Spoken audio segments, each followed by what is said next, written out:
What is going on, homies? It's your boy StumpD back for another OPTC video, and in today's video, now that the Blitz is over, we've finished the month of February. We are basically smack bang in the middle of the worldwide celebration, and in today's video, we have the February tier list for SUGO Fest characters. And in today's video, we're going to be putting all the characters onto a tier list for you guys, just to give you guys an idea of what characters you should be prioritizing in terms of leveling up, limit break expansion, level limit break, all that kind of stuff, where these characters are very, very good across the entire game. Now, in today's video, this is more of a mid, early, and late game tier list. The character coverage will basically be across the entire game, and that's where they fall in the tier list. So, if you're a newer player, this tier list might sort of be more targeted towards you, or a mid-game player. I do like to do an end-game tier list where I focus on the big three of Kazuna, 10-star and Super Boss, PvP, and then Treasure Map. I will do a separate PvP tier list, but in today's video, PvP does still have an effect. It's just not like the be-all or end-all, because for a new player, whilst PvP is a lot of fun and you do play it every single day, it's not really something that you need to prioritize in terms of leveling up. You really want to sort of prioritize the main game and the main cycle of your Kazuna, Treasure Map, regular content, PK, all that kind of stuff. With PK being more prevalent, obviously we live in a boosted meta, so you want to sort of use those characters. But in today's video, like I said, we're going to be focusing on all aspects of the game: speed, power, usability, the types, the classes, all that kind of stuff takes effect. I do rank the classes in terms of Free Spirit being the highest, like tier down the bottom probably being like shooters and fighters. Driven's pretty like off at the moment, but the big four are Free Spirit, Strikers, Powerhouse, and Slashers. They're sort of the top four. As for colors, Psy is pretty much sitting at the top. Strength is really, really good. Quick's not too bad nowadays. And then Dex, and then probably finally Int. Int needs a lot of help, even though they're getting a lot now. But with that said, let's dive into the tier list. If you guys enjoy the video, make sure to belt the like button, hit the subscribe button if you're new. Remember, if you guys disagree with anything, this is just my personal opinion playing the game for a very long time. Let me know in the comment section below if you disagree. And hell, let me know if you agree. If I forget anything as well, please let me know down below too. Never be afraid to share your opinion, because if you're not learning, you ain't living. If you ain't listening, you ain't learning. With that said, let's dive in. Let's check out the month of February tier list for the modern day Joe. Alright, here we go. We have last month's tier list. We have the top 10. This is in order of the top 10, and then everything down is sort of just like all sort of scattered. So, best unit in the game, it's still Gear 5 for me. For the majority of players, I believe Gear 5 is the best legend. Whether you guys put this Gear 5 first or this Gear 5 first, like, I don't really care which one you say is better. They're both just as good as each other in my opinion. This particular unit's probably better for a fresh player, like a new player. This Gear 5 at 6-star would be the better option. Going through defensive effects, removing bind, removing special reverse is so friggin' goated. And then this unit, if you hybrid them up, you have despair removal, bind, special reverse, going through defensive effects, rainbow damage, the whole kit and caboodle, really. Nami, completely removing paralysis is an incredibly underrated ability. But Zora Sanji can also remove fear in their captain. So these two, whether you guys do this, whether you do that, I'm honestly going to bring Zora Sanji up in front of Nami. I think Zora Sanji is better than Nami now. The ability to remove fear is massive for new players, so that way you don't have to focus on getting those tablets, and you can just run Zora Sanji. You can run pretty much anyone you want underneath him, and then when you use the Zora Sanji super swap, use the special, you turn everyone to Free Spirit Slashes, then you're getting buffed anyway. So very, very valuable unit. Paralysis is a lot easier to remove than fear is. So for newer and mid-game players, I think Zora Sanji is probably just a little bit more valuable. Nami still has the best super team in the game though. She's very, very good. Removing paralysis, having all of that power is very, very strong. And then Rush Sanji coming in at 5th, I do think is probably still a rifle spot for good old Sanji here. He's very, very good for new players and mid-game players. Defense art removal, damage reduction removal. He has chain boundary. He gives captain swap. He does a lot. Rush Card is fantastic new player legend. End of turn damage, cooldowns, a lot of power. He's a rush unit. Any rush units are going to sit nice and high.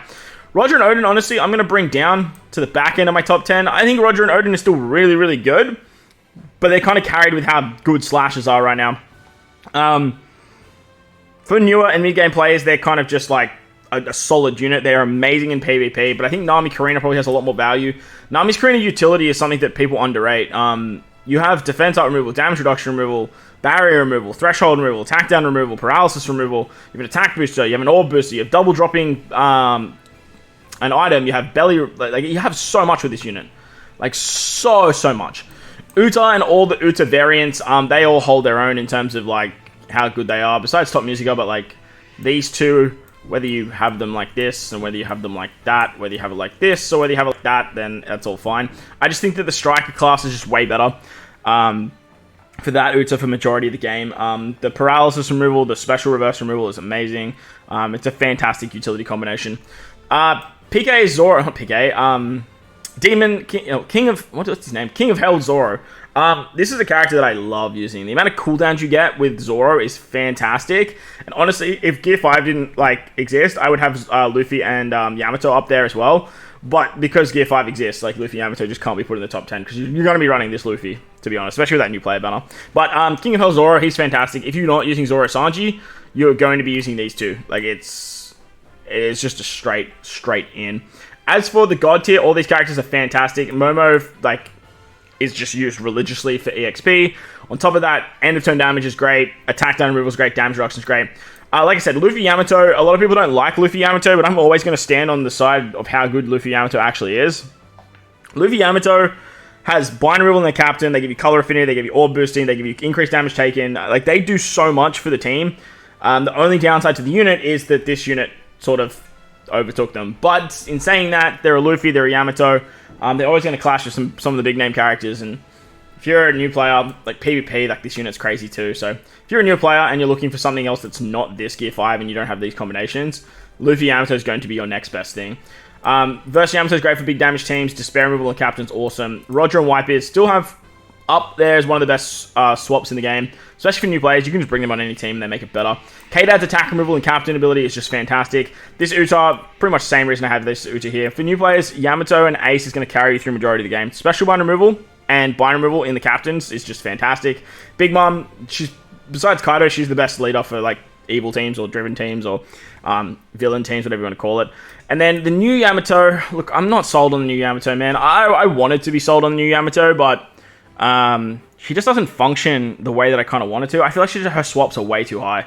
Like, she should just be on on a 4 super swap, and then, like, every single time a character uses a special, she gets the super swap still, like, and then you can just get into her dual form so much easier.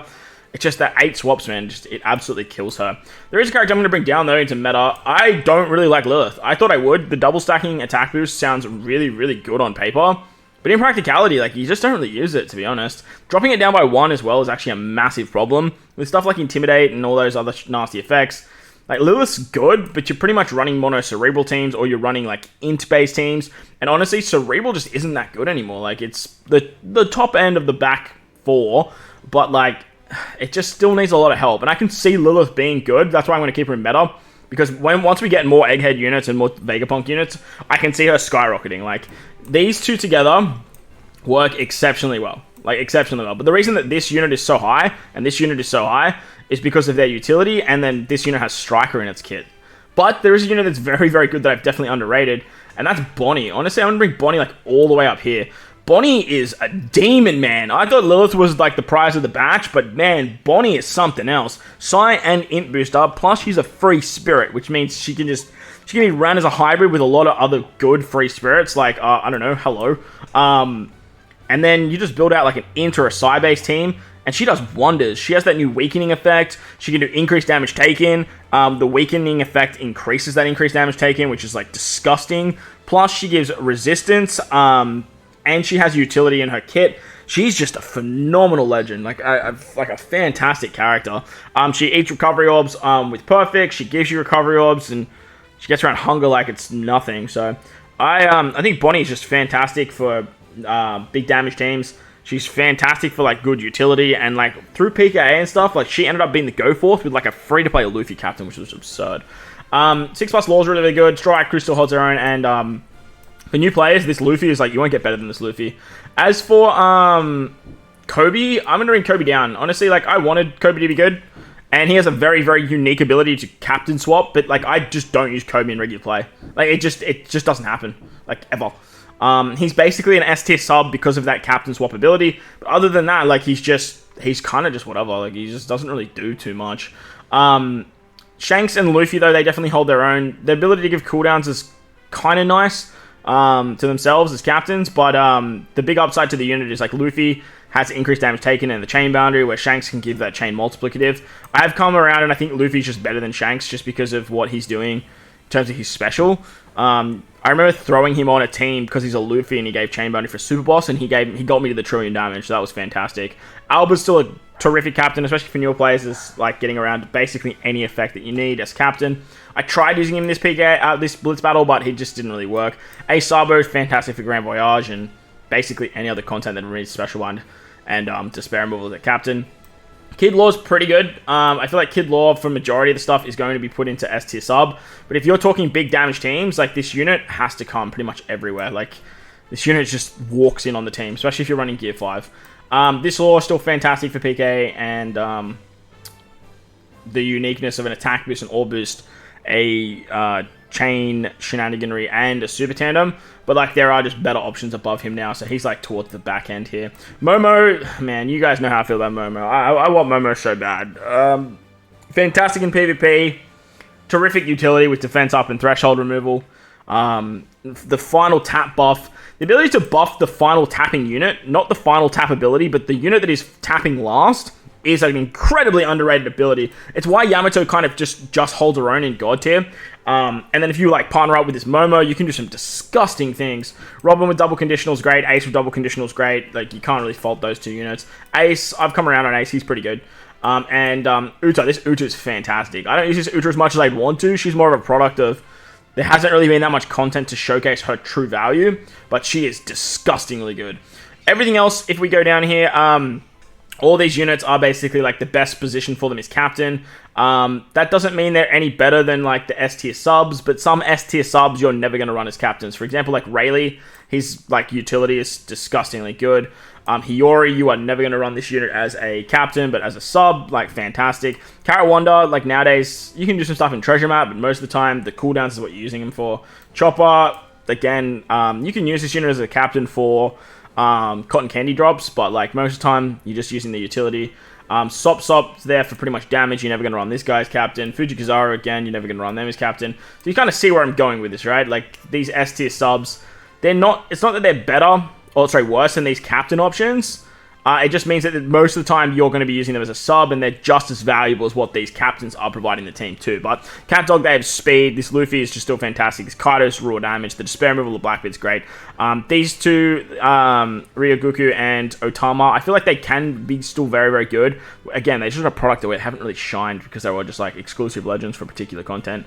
Snake Man Luffy's still pretty good. Still Super Tandem Shanks is really good. Attack down removal in Rayleigh Gabon can't be contested. Like, there's just so many units. There's not enough units that remove attack down in their captain ability. So any unit that does, especially a rainbow captain, is going to be really, really good. Roger 6+, he still holds his own, he's still good. Blowaway effect of Y-Bid, it's pretty niche, but like, when you need it, it's so good. And then this Luffy with Special Bind is still nice too. So, ST captains, they're all pretty solid. I don't really see anyone else needing to move there. S tier subs, they're all pretty good as well. Oden and Toki, I definitely moved Oden and Toki up because they were just so fantastic for stuff like PKA, stuff like big damage teams. They're just really, really good. Like a really, really good unit across the board. Just trying to think of this month and what characters I did use. Jack was definitely a fantastic character for the Blitz. Like a terrific character. If you guys have the Gran Tesoro ship maxed out with level 5 mods, Jack goes to the fucking moon, bro. He's so good. Moving down here, we have the level limit breaks. All of this tier here, LLB. If you see LLB, it means level limit break. Level limit break means that you need 9 copies on top of the first character you pull to maximize the character's true potential. Now, all these characters need 10 copies to be very, very good. Kaido is the latest 6+. Every time a 6+ comes up, they get a level limit break as well. And in today's video, we have Rayleigh as our newest level limit break as well. We've been through every unit with level limit break except for the new 6+s, and then everything else is kind of there. As for PvP focus, these characters are all going to be like just using PvP. With the update of 20 cost for PvP Legends, there are some characters that just went absolutely ballistic. Kawamatsu's gone crazy. Enel's gone crazy. Kuma is phenomenal now as a bench character. Apu's pretty good. Smoothie in the front being 20 cost means you can run something like Izo Kiku on the team as well, and expand that sort of quick base build. Rogue's okay, but like he's kind of whatever. But the rest of these characters here that you see, they're all sort of designed for PvP and PvP alone. if you're leveling them up, you're pretty much leveling them up just so they get the boosted stats in PvP. Going down now, we have A tier captain, A tier sub. This is basically just the next tier down from S tier and whatnot. Characters that were really good this month, and you should probably only level up when you get a chance or need to. Doflamingo is fantastic for the Blitz. Terrific character. Disparasparrow was good for PKA, but like still pretty niche situations. Fire Tank Pirates were good for the Blitz too, because you could stall out the blowaway. I'm going to actually bring this character down. This character sucks, man. This character is so bad. B tier captains, B tier subs. This support tier, like these characters, like I only ever use as support, like no other reason. Honestly, like Zoro can probably go into that tier now too. Law can probably go into that tier. Brook can go into that tier. Some of these characters are still really, really good for Grand Voyage, and if you guys want to see what characters are good for that, check out the endgame tier list, because like that's where we really focus on this type of stuff. But as for like, if you're a new to mid-game player and you're not even looking at Grand Voyage, like this is where you're probably going to get most of the value out of these characters. Pretty much just support. I'm going to bring Garp up now with the PvP update. You can run Garp as a 20 cost unit, which actually makes him very, very good in PvP. Fighters aren't really there, but like the fact that you can now use him as a 20 cost unit is fantastic. A tier level limit breaks, they're all pretty much they're all pretty solid here. I don't really see anyone else moving in that regard. Frankie, you're pretty much only going to use his character as a support now. With the nerf of Frankie, he kind of lost a lot of his value with his level limit break. He's not bad. It's just like you're not leveling this character up, 6+ing them just to use them in a piece of content. Like it's kind of a shame, but look, it is what it is. This Law has a very good support for Corazon. He's got an okay level limit break. This one has a side grade, but like it is what it is. Cap Viper, another unit that has a good level limit break, but it's very niche. Most of the time you're going to use him as a support. The attack down when you put him on Chopper is just absolutely goated. This Zoro has a really good support as well for chain locking on Peroni units. Any of these characters down here you see that need love, like they all need some love so badly. Yeah, they all need some serious love. These characters don't have 6+s. They don't have level limit breaks. They're waiting for something to happen. This Smoker is probably the only character that could be moved up because of Grand Voyage. Actually, this Vivi Rebecca, I'm going to put up in B tier sub because the damage reduction and defense up completely removal is actually pretty good. Usopp and Nami, I'm going to bring up to A tier sub too, just because they're a Straw Hat and they remove Special Bind. You can swap with them, removes their Special Bind. Conjurer, I'm going to bring down to B tier sub. I was growing on Conjurer, but like he just ain't it, Chief. Like he just ain't it, man. Like he's just way too niche for most players. Like way too niche.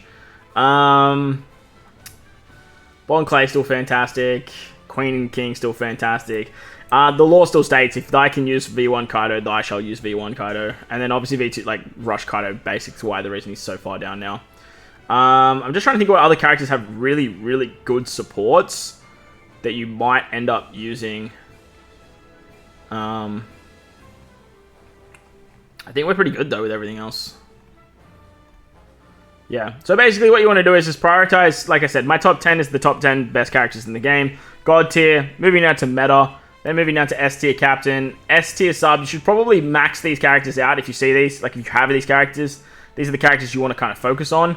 And then when you make your way down to S tier level limit break, when you get the 10 copies, if you've got the skulls, you can evolve these characters. These are all 6+s too, by the way. They all need super evolution. So if you're new to the game, you're going to find it very hard to actually get that. PvP, if you have these units and you want to use them in PvP, like they do, some of them do need level limit break, like Dofi and Cracker.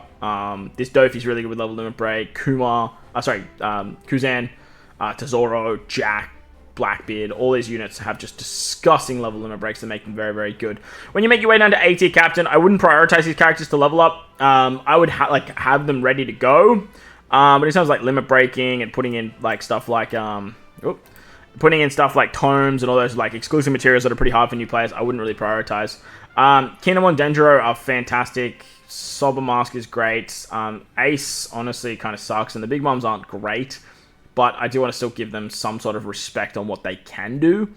Not what they can't, I guess, is the best way to put it. Page 1, you could probably make an argument now with the 20 costs that he could go up into PvP. But everything else down here, like, they're kind of just, like, are there. Like, they're just in the game. But we do have a bunch of other characters to talk about today. So, we're going to dive on into the new characters that are the not Kizuna Legend Boa for the start of the worldwide anniversary, the 6+ Rayleigh, the worldwide exclusive anniversary unit Blackbeard, the Jesus Burgess that came alongside him, and then finally the PvP legend SHAWK, Seraphim Mihawk. So, we're going to start off with the not Kizuna Boa. Now, this unit came for Kizuna, but is not a Kizuna Legend. Just be mindful of that. So you can pull this unit on a ticket eventually. And any unit that can be pulled on a ticket, I highly recommend not chasing. If you want to do some summons for them, that's fine. I'm not going to hold it against you because, look, you don't know when these units are going to come back on banners. But eventually, the unit will pop up on tickets. So you could get lucky and just pull the unit on a ticket. Now, Boa is pretty interesting. She has the Petrification ability. She has the Love ability. She's an attack booster or a chain boundary unit, depending on what you need from her. As a captain, she's a super class for Cerebral. She can do some really funky stuff. She's a super tandem that has a conditional boost as her super tandem, which is the first of its kind, I believe. I don't recall any other unit giving a super tandem with their super tandem. No, giving a conditional with their super tandem. But what she's doing, honestly, like, I just don't love. She absolutely decimates, like, Grand Voyage Sea Monster. She's really good in the Kizuna that she came out for. She's a free spirit character, which means you can use her for some stuff. And she's a free spirit booster, which immediately makes her very, very good. But I just kind of don't see her being used as anything more than a captain. Like, if you're going to be running her as a sub, you definitely can. Look, the chain boundary effect's actually pretty good. I'll put her at the back end of meta. Just because free spirit and size, she's like the best color, she has the best class. She's not a shooter, thank God.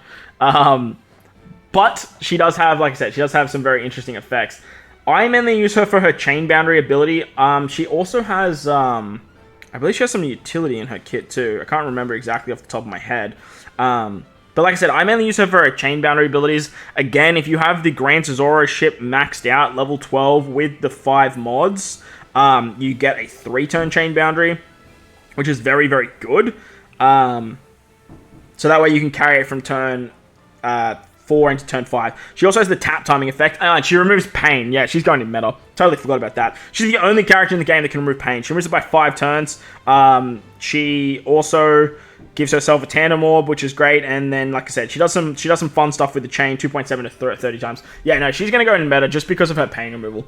Pain has become one of the most annoying debuffs. If they slap on 30k pain, you might think, yeah, sweet, I'm just going to tank it, but like, if you need to do a switch ability and 2 specials, that's 90k of your HP gone. You get a 50% HP count on entry, and then all of a sudden, you've only got like 20k HP, you're like, oh shit, what am I going to do? Rush is gone.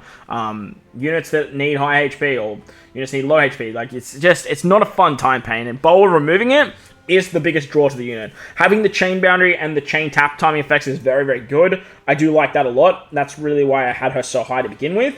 But just removing pain, oh, absolutely fantastic. Her captain ability is based on perfects, like adding damage to perfects, but she also does a lot of healing, and she adds 0.2 to the minimum chain multiplier value, which is actually pretty interesting, seeing the fact that she is a chain boundary and a tap timing unit as well. So she's a good unit. I'm glad she's not a Kizuna Legend, because if she was a Kizuna Legend, it would lose a lot of value, because a lot of people would struggle to actually get her. She does delay that goes through full immunity as well, so that's something cool that she does as well. And her super class removes despair, so that's why she sort of works better as a captain. She also gives, oh my god, stop doing that stump. She also gives overhealing for 3 turns as well, which not a lot of units do. The next unit we have is Rayleigh. Rayleigh is just another one of those really disgusting level limit break super evolution combinations that we've seen with like Kaido, with like Luffy, with what's his name? V2 Shanks, Tesoro. Like, Rayleigh just went to the goddamn moon. Honestly, I don't know if he's better than Kaido, but he is a fantastic 6+ and a level limit break. They buffed him so drastically. Straight up, they gave him 10 turns of attack down removal and he's captain. Now he's viable as a captain. Like, it's not that he ever wasn't like on release. But now, without a super type, without a super class, you can use this guy as a captain because you have 10 turns of captain attack down removal, which is so disgustingly valuable because not a lot of characters do it in the game. Like, K-Dad is probably the best at it. Then you got maybe like Rayleigh Gaban. But now this Rayleigh, he can actually do it as well. He boosts Cerebral, Slasher, and Fighter. They changed his class from a Fighter to a Slasher. Now, this has positives and negatives. Slasher is infinitely better than Fighters. However, now he can't use supports like the Opera support, etc. But with his special, he still gives the going through defensive effects to fighter characters instead of slasher characters, which is a bit odd to me, but I guess they didn't want to change everything. He reduces damage by 20%, he boosts the chance of landing on Psi and Tandem Orbs, and if you tap with Psi Tandem Orb, as a captain, you get 10% Psi resistance, so very, very strong if you are running mono Psi teams, and then if you use his special, he's a 5.75 times attack boost to himself. That's his captain, got a massive buff, but his special got an even bigger buff. 300 times his damage to one enemy, removes 7 turns of paralysis, changes all orbs, including block, into own type, and his own into tandem. He's a 2.75 times attack boost to fighter, cerebral, and slashes, 2.5 times orbs. He allows cerebral and fighter characters to go through defensive effects, so basically barriers, damage reduction, damage null, all that nasty stuff. He just goes through it. The only thing that they don't go through is defense up, and this is just fantastic if you're running cerebral teams. Fighter teams, not so much, but cerebral teams, like, holy. Plus, he adds 30% to the final tap of slasher characters. So that way your last tapping unit is going to do 30% more damage. You can only use 2 other specials when this character is launched. So it's kind of annoying. So like if you use his special, you can only use 1 other special. It used to be that if you use his special, that was it. You couldn't do anything else, which sucked. But now he's got utility, he's got orb manipulation, he's an attack booster, he's an orb booster. He goes through defensive effects, and then he allows you to use 1 other special. Kind of nuts, man. Plus, he gives a tandem orb, so if he's part of anyone's tandem, any tandem character that needs a slasher unit, any tandem like Law and Odin and Toki, any unit that needs him like Boa, he gives himself a tandem orb, and you're just good to go with Rayleigh. He's so freaking good, man. Like, the buffs he got are just fantastic, and definitely an ST level limit break. Again, I don't know if he's better than Kaido, but he definitely got very, very good. On top of that, he now goes on the Slasher team in PvP, which is a massive buff for himself. Not so much the Slasher team, but he also goes on the Cerebral team, which, again, Cerebral's getting more options, man. Cerebral's just getting more and more options, which is making them a little bit nastier and a little bit deadlier. Another upside to Boa that I didn't touch on is she is an absolute free spirit killer in PvP. She does stun, action bind, special bind. Now that Boa exists, the Free Spirit team kind of struggles. And obviously with SHAWK, which we'll get to a little bit later, the Free Spirit team's nowhere near the prowess that it used to be on defense. But talking about Blackbeard and Burgess before we get to SHAWK, the 2 worldwide celebration units, Blackbeard is an anniversary exclusive. He will only be available on anniversary banners. So Half Annie, worldwide celebration, and the anniversary at the end of May or mid-May. That's the only time that you can pull this character. Now, Blackbeards have been renowned to being interesting units because they do require a lot of the Blackbeard pirates. A big upside to this unit is he comes with 5 other Blackbeard units. 5! And that seems like a lot, I know. But, that's actually really good, not only for this Blackbeard, but for a lot of other Blackbeards in the game, like Super Tandem Blackbeard, any unit that needs particular Blackbeard pirates in their Super Tandems or Super Types. It's a massive buff. We've got 4 rare recruits. We've got the new, the free-to-play units added to the PKA shop being Burgess and Vasco Shot, or Vasco Shit for the meme.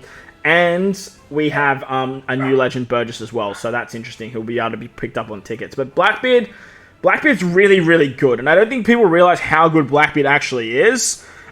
It's just he's a little bit lackluster because it's a Blackbeard. No one really likes Blackbeard, and look, I understand why, like Team Shanks all the way, but we still need to understand and respect what this man can actually do. Unconditionally, as a captain, he allows your entire crew to ignore defensive abilities, so damage reduction, barriers, damage nullification, threshold, all of that shit. He just ignores. You can tap through it. You don't have to bring anyone that deals with that. And if you guys have been using 6... This is why this guy is so high. That's the reason this guy is so high. It's... That ability is disgusting. It's going to be so good in Treasure Map. It's so good in like PKA and 10-star Kazuna. It's just going to be so valuable across the board to just not have to worry about defensive effects. The only thing you're going to have to worry about is defense up, but guess what? His superclass removes 6 turns of defense up. It's just, he covers all your defensive bases, which is awesome. You do have to bring one of the Blackbeard pirates or a crew that has 5 other characters that have provoke attack, but it's very easy to build that just one unit being a Blackbeard pirate because they all have some sort of satisfaction for his captain ability. Now, the upside to his captain ability is that he ignores the defensive effects. He boosts driven and powerhouse characters by approximately 5 times, and he has matching orbs to quick decks and tandem. But if you have a fighter, slasher, striker, or shooter in the crew, he's going to boost driven powerhouse characters by 5.75. Now, most of the time, you're going to try and build out the team being like driven slasher, driven fighter, powerhouse shooter, like that kind of combination, but you can just like sacrifice one of your slots just being like a shooter striker. There's a lot of Kuzans which actually work for Blackbeard's superclass that are like striker and shooter, and that's going to cover 2 of your classes right there and just open the door to bringing a few other types for Blackbeard's captain ability. The 5.75, it's nothing like your 6 times captains that you see at the top. However, 5.75 for an anniversary exclusive is actually really, really good. Plus, if you have these 4 classes on the team, he turns threshold effects into boost damage taken by 2.25. So very reminiscent to other Blackbeards where you use damage reduction and all that stuff. You get color affinity buffs. You get like base stat boosts and all that stuff. This Blackbeard will turn thresholds into an increased damage taken conditional. Now, if you don't have the 4 classes, striker, fighter, slasher, and shooter, you are not, I repeat, you are not going to get this ability. It's an error in the global game. There's a full stop, not a comma. So just be mindful of that. His special is very interesting though, and this is where people get a little bit annoyed with the unit and the batch. If the enemy has 6 turns of damage reduction or threshold, he applies increased damage taken by 2.25 that goes through full immunity. That alone is feral. Like a 2.25 conditional that goes through full immunity. Like what? Like 2.25 extra damage just for free, as long as they have damage reduction or threshold. Not free, I guess. But this guy's superclass will actually apply 6 turns of damage reduction, which is really, really good. Now, a lot of people say, but Stump, if the enemy has damage reduction, you can't increase their damage reduction. You have to then remove it and then apply it. And I get it. That's a situation where this unit's not going to be good. But in every other situation that there is no damage reduction, you just slap it on with Blackbeard, use the Blackbeard special, and all of a sudden you're going to do 2.25 times more damage, which is just really, really good. Then, if you have 5 Strength, Dex, Quick Recovery, or Tandem Orbs, he boosts Strength-driven characters and Powerhouse characters orbs by 3 times for 3 turns. It's kind of weird that he does Strength-driven and Powerhouse characters with this ability, and then he doesn't boost Strength in his Captain. If he just boosts Strength in his Captain, this unit would be so much better. But look, we move. And it also can't be removed by the crew or enemies. If you have an attack boost, he increases it by 0.25 as well, which is really good. Changes the character slot, including block, into tandem as well. So he gives himself a tandem orb, which obviously can trigger his super tandem ability. If you have 5 block, psi, or int orbs, he turns them all into empty orbs, and then gives you 3 turns of empty orbs being 2.25. Boosts strength-driven powerhouse orbs by 3 times for 1 turn. But if you don't have any of those 5 orbs, he's just going to give you a 2.75 times orb boost to driven powerhouse strength, and apply increased damage taken for 1.75 that doesn't go through immunity. So you don't have to plan the team out and be like, oh my god, I need all these classes and I need all this shit and I can't run Blackbeard as a sub because I'm not going to get all this effect. If you have no full immunity on a stage and you just bring Blackbeard on a standard driven powerhouse strength team, like if you're running Rush Kaido and you just slap Blackbeard on the team, Blackbeard's going to give you an orb boost for 1 turn and an increased damage taken, which is not terrible. It's still very, very good. But most of the time, you're going to run him as a captain, so you get the super class ability. Driven characters get a 1.5 times attack boost, like a super type, for 1 turn, instead of a 1.2, which is crazy. Plus, Blackbeard will remove the defense up, add the damage reduction, so you can get all those nasty effects as well. So, Blackbeard's really, really good. And like I said, for Kazuna, for Treasure Map, he's going to see play. You're going to be using this character as a captain. If not, we're not. You're going to use him just to bypass those defensive effects mainly. His captain ability doesn't really have any other utility, but that doesn't make him bad. And I feel like the wonkiness is what just keeps him out of God tier for me. If he didn't have all of the wonkiness, and he had strength built in, I think he'd sort of walk in on God tier.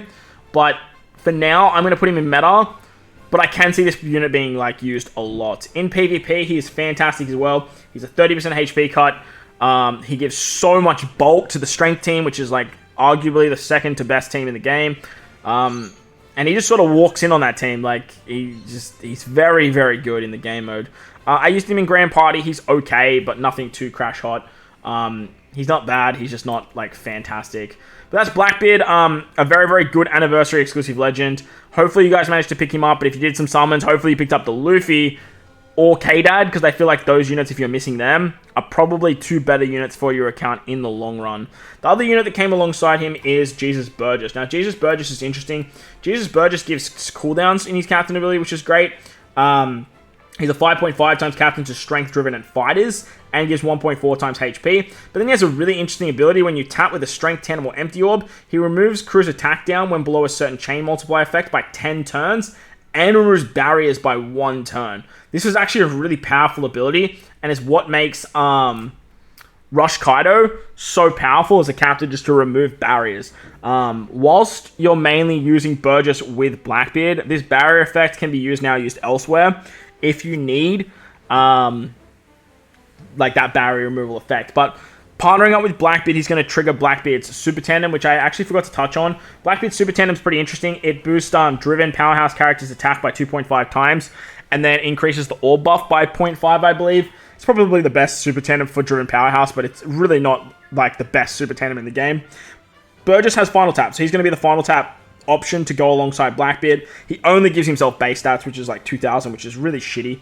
But hey, with all these new Final Tap buffs and all this other shenaniganry that's going on, Burgess could see some sort of play somewhere. He is a super type unit, so I mean, if you're doing stuff with Kobe, maybe you could just like swap him into captain. He removes paralysis and slow bind on himself, and then gives a base stat boost of 1250 for 3 turns, turning strength into super strength. He's special, completely removes attack down, which is actually really, really good. Very reminiscent of Brindy World back in the day. Completely removing attack down is a really, really unique ability. It's not really needed more than around 10 turns, but like when you get a lot of attack down on one stage, like this guy's going to be the man to go to. Plus, like I said, if he's captain and you tap with him, you just completely remove the attack down below a certain chain, which is actually pretty good. But it's kind of counterintuitive because this guy's special gives a chain boost as well, and that's kind of why I only have him in S tier captain. I don't think this is like a meta character. If you're missing this unit, you can just slap him on as a frame captain and call it a day. If you have Blackbeard, you just churn because you don't have to worry about him at all, and that's kind of what I'm doing. But he also turns damage reduction effects to 0. So like if they have a damage reduction ability like 90% damage reduction for 6 turns, he just turns it to 0%. It's kind of interesting because, like, again, you're going to be using him with Blackbeard, so it's just kind of like, why does he do that, I guess? But if the enemy has 6 turns of damage reduction or threshold, he gives fighter, driven, and strength characters an attack boost 3 times for 3 turns that can't be blown away, and boost the chain multiplier by 1.6 for 3 turns. Otherwise, if you don't have the damage reduction effect, or the enemy doesn't, he's just 2.75 for 2 turns. He gives you a full bit of strength orbs that goes through blocks, so obviously this is very, very good for Blackbeard. So that way you can get the bigger Blackbeard ability. Blackbeard can slap on the damage reduction, and then Burgess can give the extra abilities. He's just a super wonky ass unit, man. Like, why have the attack down under a certain chain removal when he gives a chain boost himself? Like, most of the time that chain boost is going to get you above those certain abilities. The captain ability states reduces crew's attack down when below a certain chain multiplier. It doesn't say anything about being above a certain chain multiplier. I don't know if that's reminiscent of the same debuff, but if that's the case, like if you have that debuff, he's rendered useless basically. And if you're not using him alongside Blackbeard, it's very hard to get that 3 times attack boost for 3 turns and the chain boost, provided the content doesn't provide it for you. And if you're not using him with Blackbeard, then the barrier and the damage reduction like debuff does come into play. So, like I said, man, he's a really wonky unit. He's Burgess. Like, no one really cares about the character Burgess. No one really like is gonna chase Burgess. So it's just a really interesting choice to make a Burgess legend and put him alongside this for the start of the worldwide celebration. I feel like running like, I don't know, like an Ogre. Van Ogre would have just been a much better choice. And then using Burgess as a sailor, I feel like that's probably a little bit better. Like, Van Ogre's been going crazy in the anime and the manga lately. But we do have part 2 of the worldwide celebration. coming up for Treasure Map, which will probably release another legend, which I'm really hoping will be something like Kuzan. But to wrap up the video, we did get the release of Seraphim Mihawk. This character in Rumble goes absolutely ballistic. Like, absolutely insane. I'm going to start off with the Rumble kit, and then we'll talk about the regular play. Because honestly, he's actually pretty decent in regular play as well. His Rumble ability boosts Int-type teammates' HP up level 6. So, straight up, he can walk in on the Int team, give them a bunch of HP, but he also gives Slasher teammates defense up level 5, speed up level 5, and when current HP is below 50%, he gives everyone a level 5 attack up. So, ideally, I find this guy mainly wants to be used on a Slasher team. Like, his passive buffs Slashers more than it buffs Int, but then he's basically just giving himself that HP buff. So I always find just putting him in the middle of a Slasher team works the best, because that way he's getting more HP, he's taking more of the shots, so that way he gets below 50% HP to give you a team attack up level 5, but his Rumble special is where things get crazy. Remember, this unit is a 20 cost unit now. With the PvP update, this unit is 20 cost. You can put him on any bench at all, and have this unit come in with that passive ability. Slashers are littered across pretty much like every single team nowadays. If you're not running mono slashers, that's fine. If you're running like Dex, you have like Pell and Dalton. If you're running Strength, you have like Law, you have Kinemon, you have K-Dad, you have Odin, you have Toki. There's just Strength units out the wazoo. Sai have Roger, Momo, Odin. Like, there's just everywhere on the Sai team, Kawamatsu. And then if you take a look at something like the Quick team now, you have like Roger and Odin, Momo, Hiyori, Shiryu, Smoothie. Like, the list goes on and on and on. So, off the bench, if you're not using him in the front lines on a Slasher team, that is, he targets 3 enemies with high current HP, ignoring defense, for attack of 2.5 times. Yeah. So the highest HP units will take a 2.5 times attack boost from this Seraphim Mihawk that goes through defense. Then he targets himself for 600 HP interval healing over 15 seconds, and gives himself 11th level 7 defense up. Again, this is why this unit's so good in the middle, because he gives himself defense, he gives himself healing, he gives himself the HP, and he gives defense to slashes as well, so he's pretty tanky. But the big upside to this unit is he's on a 28-second cooldown. He hits 3 units after 28 seconds. You put him on a slash team with Odin, you got 5 cooldowns, this unit's going crazy. Zora Sanji has haste, this unit's going crazy.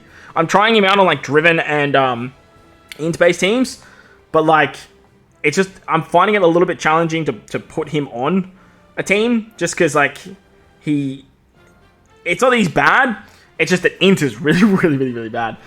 In regular play, though, he does special bind removal, he does tap time bonus, he removes paralysis, he deals 50% of the total damage dealt from normal attacks in the previous turn, capping at 999 million. So just under 1 billion damage. So basically just like V1 Mihawk, what V1 Mihawk used to do, you can actually do with this Mihawk now. And then he boosts Driven and Slasher characters tap timing by up to 0.6. And then he has a 30% increase to the final tap for Slasher and Driven characters. If a Dracula Mihawk or Daz Bones has launched a special in the turn, he boosts the crew's damage dealt when landing a crit by 50%. So that's pretty interesting, seeing as he has a 100% chance to crit at 10%. His Captain ability reduces cooldowns by 1 turn for Slasher and for the entire crew, and then Slasher Driven get a attack of 4.75, maxing at 5.5 depending on the tap time of the previous unit. Slightly boosts Driven and Slasher's chance to land on own type, and completely removes Special Mind and Paralysis on himself. So very similar to what Alba's actually doing. But most of the time, like with this unit, you're going to be using him in PvP. Like I said, in regular play, he's good, just like Rise of Shinobu, but again, this unit just sort of walks in on one of the best teams in the game, and honestly, I believe Slashers are the best team in the game now, literally because of this Seraphim Mihawk. They dominate Free Spirits, they beat the Strength team now. The only team that I come up against that I struggle with is like Nami Karina and Boa, and other Slasher teams that get better RNG than me, which is kind of nuts. But that's going to wrap up the video for the month of February 2024. I hope you guys enjoyed this one. Always a little bit of a long one with the tier list, but if you guys got this far in the video, I appreciate you all. Hit the like button, hit the subscribe button for me, do all that good stuff. Like I said, if you agree with me, if you disagree with me, let me know in the comment section below. Hopefully this time the scrolling was a little bit better for you guys. I am still working on a way to get the scrolling effects not all fuzzy, because I do understand a lot of people have been complaining about that. But just make sure you hit the 1080p video quality, and it should be fine. But hopefully that has resolved. But like I said, if you enjoyed the video, belt like button, hit the subscribe button, do all that good stuff. Most importantly, wherever you guys are in this beautiful world, please remember to enjoy the rest of your day. As always, homies, thank you all for watching, and I'll catch you all in the next one.